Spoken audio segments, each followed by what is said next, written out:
Well, hello everybody. This is Dr. Troy Duke with the Commit and Go podcast, where we encourage you to make big commitments, take big action to create big ass results in your life and business. Today's topic is this. Hey, I know you.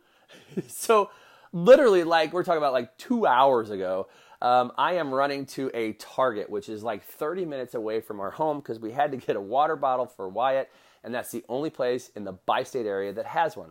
And as I walk in and I go for, the service counter where I'd already bought it online and they had it, and I walk up, I get it, and I turn around and I almost run into this guy's cart. And oh, excuse me, dude. And I look up and I see who it is, and I take 2 steps and I turn around and I go, wait a minute, you're Jason Isringhausen. He said, well, yes, I am. Now, for those of you who don't know and are not avid Cardinal baseball fans, Cardinal Nation, you know who this is.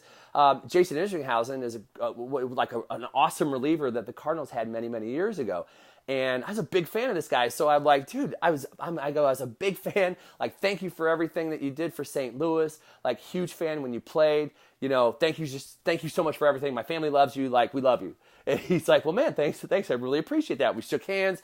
And then he turned around and he just walked out. So I wasn't gawking at him. And even in my mind, I'm like, man, it would have been really cool to get a picture with this guy. But it really wasn't what it was about. It was just I just wanted to acknowledge him and let him go. And what was funny is that as I kept walking, I started thinking to myself, I'm like, okay, were you really a big fan? I don't know why my head went there. It just said, were you really a big fan? Or did you heckle him? I'm trying to think. This was years and years and years ago. I could have been, this is back when I, drank. And so maybe I had a few beers in me and I was heckling. I'm like, no. I remember standing on a chair cheering for him and getting other fans to cheer for him. I'm like, okay, all right, we're good. And so, but it was so funny because I'm going, wow, it's just, there's certain things that people say, oh, nice to meet you. Really, was it nice to meet that person? Was it really nice to meet that person? But we say it because it's what we're told we're supposed to say. And so I say to him, hey, big fan. And even as I'm shaking my hand, I'm like, well, was I a big fan? And I'm like, yeah, actually, because you were like, man, bring in Izzy. We're going to close the door on these people. And yet in my mind, I went to this place of but is it what you really meant? Is it what you really felt? And so I really have gone back and forth with this as I was walking away. And I said, well, where does this fit into our lives? What's so important here? And what's so important here is because it's all about living with integrity. It's all about telling the truth and honoring commitments and those sorts of things. Is that really how I felt? I could have just said, hey, you're Jason Isringhausen. You played the Cardinals, right? Oh man, thank you so much. It was awesome watching you play.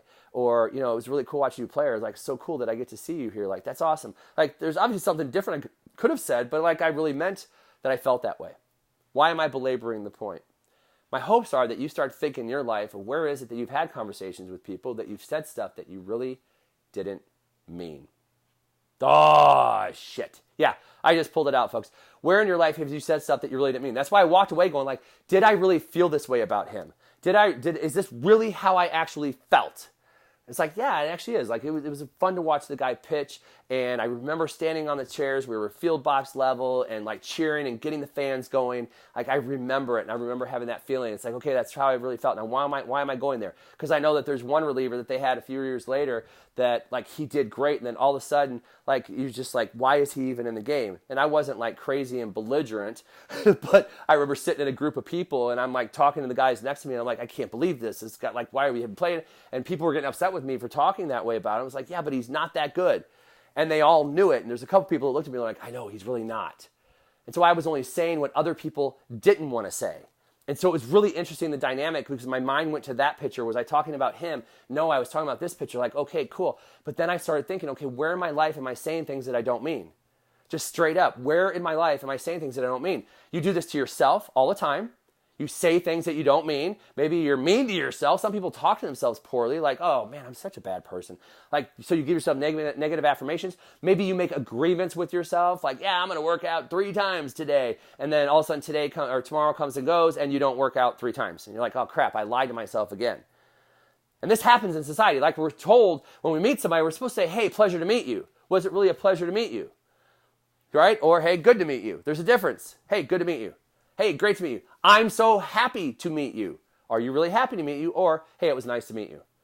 There's differences here. And it matters. And you kind of go, oh, come on, man. Those are just pleasantries. No, because every time we go against ourselves, every time I say something that I don't mean, I'm actually internally my mind knows that I'm lying. My mind knows that I'm not telling the truth. And the more that you build a life on lies, the more you can't tell the difference between what's real and what's imaginary. People do this all the time. Oh, I was late because of the stoplight. Like that was it. I was late that's it. I got up this morning and I got late because of stoplight. For some reason, I hit every stoplight on the way here. And you believe it, and then you go tell the person that, and the person's like, oh yeah, I totally get it. And in your mind, you're like, no, I'm actually late because I woke up 33 minutes late. Had I gotten up on time, I would have left the house on time and I would have been on time. But yet we buy into our own shit. We buy into our own stories. We buy into our own lies. And so the point of this, because it's like, if we want to build self-esteem, if we want to build leadership, then we got to be honest. We got to stop lying. End of story. Stop lying. So it's a matter of taking a look at your life right now and say, where is it that I'm lying? And this is hard for people. Like some of you right now are like, yeah, I'm not doing this exercise. Nope, not doing it. I don't lie. Some of you right now are saying, I don't lie. To which I go, oh, shit, that's a lie. Right now, you just lied. How do I know? Because some of you out there have said that you ran 4 miles. I don't know when it was, but you go, hey, how much did you run today? I ran 4 miles. And in actuality, you ran 3.75. Yeah, see, that's a lie. You go, well, that's not a lie. It's just I rounded up. I said I ran about 4 miles. Yeah, but you wanted to say the number 4 because the 4 sounded better than 3. Period. The end. Why didn't you say I ran a little bit more than 3 miles? No, I ran 4 miles because it sounds better. That's a lie. Straight up. If I tell myself I'm going to get up tomorrow and work out and I don't do it, okay? I didn't hold an agreement with myself. Like there's so many ways that this happens and shows up in our lives. I remember years ago, I would tell my wife like, oh, I have so much work to do. And I would sit down at my computer and I would like answer emails or I'd write emails and it really wasn't that important. And then I would end up on Facebook and that wasn't that important. I'm like, oh my God, what a liar. Like that's just a lie. I was lying to her. I didn't have so much work to do. I was done. What I really meant was I just want to go hide for a little bit. I want to go sedate for a little bit. So I'm going to dive into Facebook so I could just sedate for a while and just chill out and relax, and then I'll come and hang out with you. So I had to identify my own lies. But when you start to identify lies and you stop lying and you focus on truths, guess what? The truth needs no defense. So I focus on truths and I start to create more power because the truth is very powerful. The truth will drive you. I don't have to defend my truths. So I go and I don't work out. I have to be truthful with myself. I was lazy today. I was just absolutely 100% lazy. Or I didn't work out because I friggin' couldn't bend my wrist and I couldn't straighten up my arm or my shoulder. Like, okay, that's a truth. That's not a lie. Like, that's just a truth. So take a look at your life right now. Body, being, balance, and business. Where in your life are you living in a world of lies? I know this is so brutal, folks. Where are you living in a world of lies? Where are you saying things that you don't mean? Where are you making commitments that you don't have any intention on keeping? Just become aware of these areas in your life. And what can you do from this day forward to just start focusing on truth? To start focusing on, if you really don't want to go to that place, then say it. Don't say you enjoy it. Say, you know what? I have to be honest with you. I don't enjoy going to blank. I remember my boys heard Leah and I talking, and I said, I don't even like fishing. And it really upset Wyatt. And I was like, wow, I didn't mean it that way. Like, I really did not mean it that way. And so he got really upset. He's like, I can't believe you don't like fishing. That's something that I love to do. I said, buddy, what you don't understand is that I love fishing with you because I love being with you. Okay, so I don't even have to fish. If I'm with you, like I love being with you. And the same thing with Watson. What I don't love about fishing is when my boys won't hook their own worm because they think it's gross, or that they get upset that they're tangling their wire in the trees when they're not casting the way that we're trying to show them to. Like there's things that you're just not listening to, and that's what I don't like. That's what I don't approve of while we're going fishing. You do those things and you allow me to work with you and help you and teach you and support you where you need support, then we're all good, man. I'll spend all day with you out there. Why? Because I love spending time with my kids. I don't necessarily love fishing, and that's okay. I don't have to.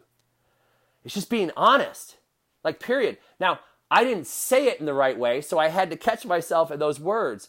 But once we had the conversation then, I was just being honest, and he knew that. One of the key elements in our family is like what? Tell the truth. We talk about this all the time. Just tell the truth, tell the truth, tell the truth, man. Because the truth needs no defense. So take a look at your life right now. Where is it that you're making those commitments, making those statements, saying things that you don't really mean, and clean them up. Just pay attention to them over the course of 24 hours. I think you'll be floored at how many times that you're actually saying things that you don't mean and making commitments you don't have any intention of keeping. Those are all lies. And then start to focus on what would it look like if I just started being honest with myself and ultimately those around me. This is a big one. It's a deep one. you accept this challenge, I think you're going to absolutely love the road that it takes you on. All right, that's all I've got for you here today, folks. As always, please head on over to iTunes, Google Play, Stitcher, and rate, review, and or subscribe to this podcast. And if you need anything, obviously, email me. Yes, that thing called email, Dr. Troy, DRTROY @commitandgo.com. And finally, if you haven't, head on over to www.commitandgo.com. Find out more about myself and the programs that I offer every day, week, and month through the year. We are getting ready to launch another 30-day program. People are killing it in this stuff. So stay tuned. It's going to be a big one. Have an absolutely fantastic day. Bye-bye.